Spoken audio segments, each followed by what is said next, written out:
जय हनुमान ज्ञान गुण सागर, जय कपीस तिहुँ लोक उजागर। राम दूत अतुलित बल धामा, अंजनी पुत्र पवन सुत नामा।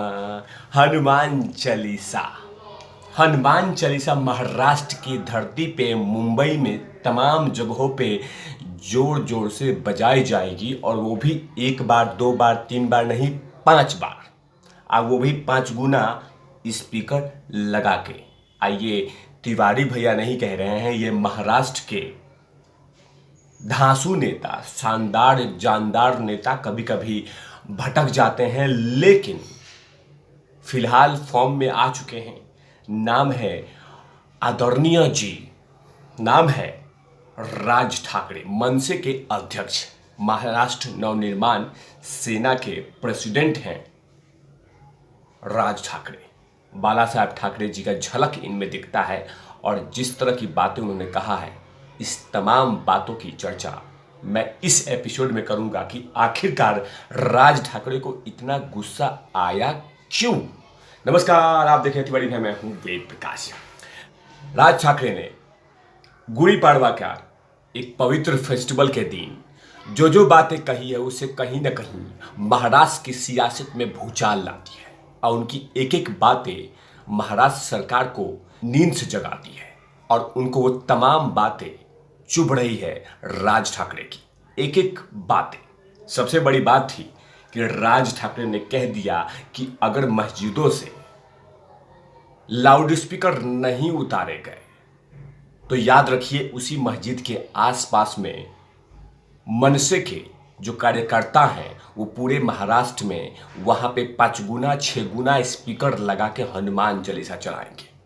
उन्होंने कहा कि मुझे किसी के प्रेयर से कोई दिक्कत नहीं है, आप खूब प्रेयर कीजिए, जमकर प्रेयर कीजिए, और इवन कि मुझे, तिवारी भैया को भी कोई दिक्कत नहीं है, लेकिन ये स्पीकर, लाउड स्पीकर लगा के ये तरीका बिल्कुल गलत है।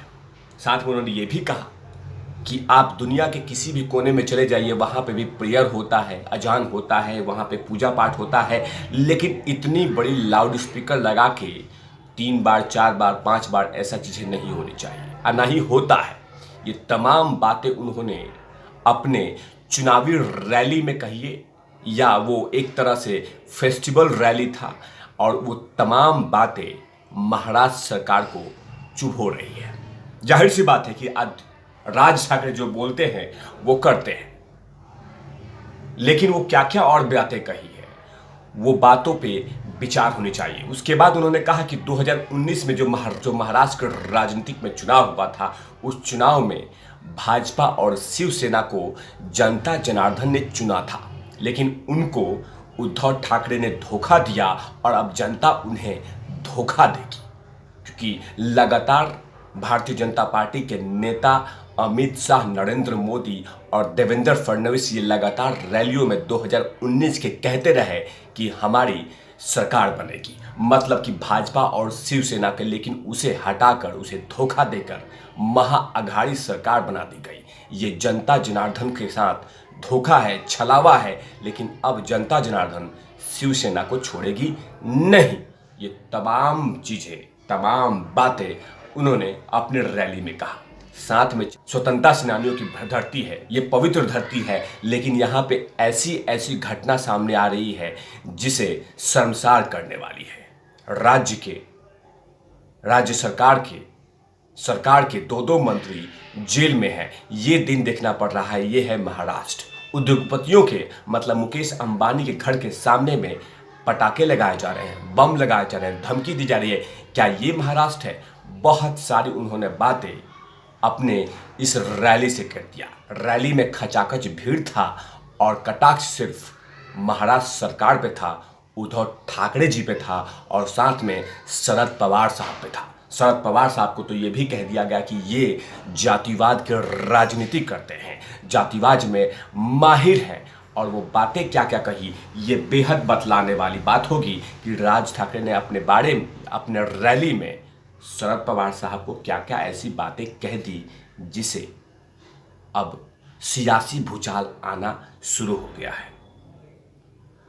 उन्होंने कहा कि शरद पवार ने 1999 में एनसीपी का गठन किया था, तब राज्य में जातिवाद और बढ़ गया था। उन्होंने ये भी कहा कि शरद पवार ने हमेशा से राजनीति के आधार पर राजनीति की और लोगों के बीच विभाजन पैदा की।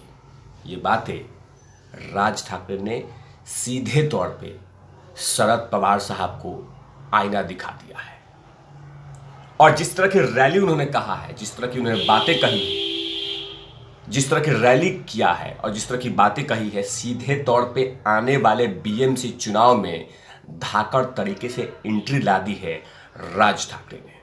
हर जगह पे यही ढूंढा जा रहा है, यही सर्च किया जा रहा है, आखिर राज ठाकरे हैं कौन, राज ठाकरे हैं कौन, राज ठाकरे हैं कौन। जिनको राजनीति की कुछ सूझबूझ नहीं है उनको मैं बता दूं कि बाला साहब के करीबी राज ठाकरे माने जाते थे। जो आवाज़ है वैसे ही जैसे बाला साहब ठाकरे जी का था, वैसे ही आवाज़ राज ठाकरे का है। तेज तरार जैसे बाला साहब थे, वैसे ही तेज तरार भाषण देने में माहिर माने जाते हैं राज ठाकरे। और उन्हीं का ये भाषण महाराष्ट्र सरकार की नींद हराम करती है और साथ में चेतावनी दे दिया बहुत ऐसी चीज़ों पे कि आप लोग सुधर जाइए, वरना मेरे कार्यकर्ता अब वो काम करने शुरू कर रहे हैं जो आप नहीं कर पाए हैं। मतलब कि रिक्वेस्ट करना है तो रिक्वेस्ट कीजिए, विनती करना है विनती करनी कीजिए, कानूनी प्रक्रिया यूज़ करना है कानूनी प्रक्रिया यूज़ कीजिए, लेकिन मस्जिदों से ये लाउड स्पीकर उतरवा दीजिए, ये बेहतर होगा। वरना मेरे कार्यकर्ता हनुमान चालीसा 5 बार और ज़्यादा दुगुना स्पीकर लगा के बजाएंगे। और राज ठाकरे जी में यही खासियत है कि जो उन्होंने बयान दे दिया वो पत्थर की लकीर है। मैं बिहार के पृष्ठभूमि से आता हूँ, उन पे ये भी आरोप था पहले और आरोप है भी कि वो उत्तर भारतीयों को देखना पसंद नहीं करते हैं। उनमें यही खासियत है कि वो कहते हैं कि अगर आपको महाराष्ट्र में रहना है तो तमीज़ में रहना होगा। इस बात का समर्थन तिवारी भैया नहीं करते, लेकिन जो बातें उन्होंने उस मैदान में किया है, उस चुनावी रैली में की है, उस त्यौहार रैली में किया है, इससे आने वाले दिनों में महाराष्ट्र सरकार को बहुत सारे समस्या जूझना पड़ेगा, समस्या देखना पड़ेगा, क्योंकि एक एक बात वो आईना दिखाने वाले राज ठाकरे ने कर दिया है। शरद पवार साहब पे हमला, शिवसेना पे हमला, महाराष्ट्र सरकार पे हमला, उद्धव साहब पे हमला, कानून व्यवस्था पे हमला, उसके बाद प्रणाली पे व्यवस्था, कानून व्यवस्था पे व्यवस्था, तमाम चीज़ों पे सवाल उठाया है राज ठाकरे ने। और साथ में चेतावनी दे दिया कि आने वाले समय में मन से, मतलब कि राज ठाकरे की पार्टी पूरी तरह से फॉर्म में आने वाली है। हिंदुत्व के मुद्दे को और हिंदुत्व का जिस पे लगातार शिवसेना चुनाव जीतती रही है, उनके हड़पने की तैयारी राज ठाकरे ने कर दी है। तब तक के लिए आप देखते रहिए तिवारी भैया।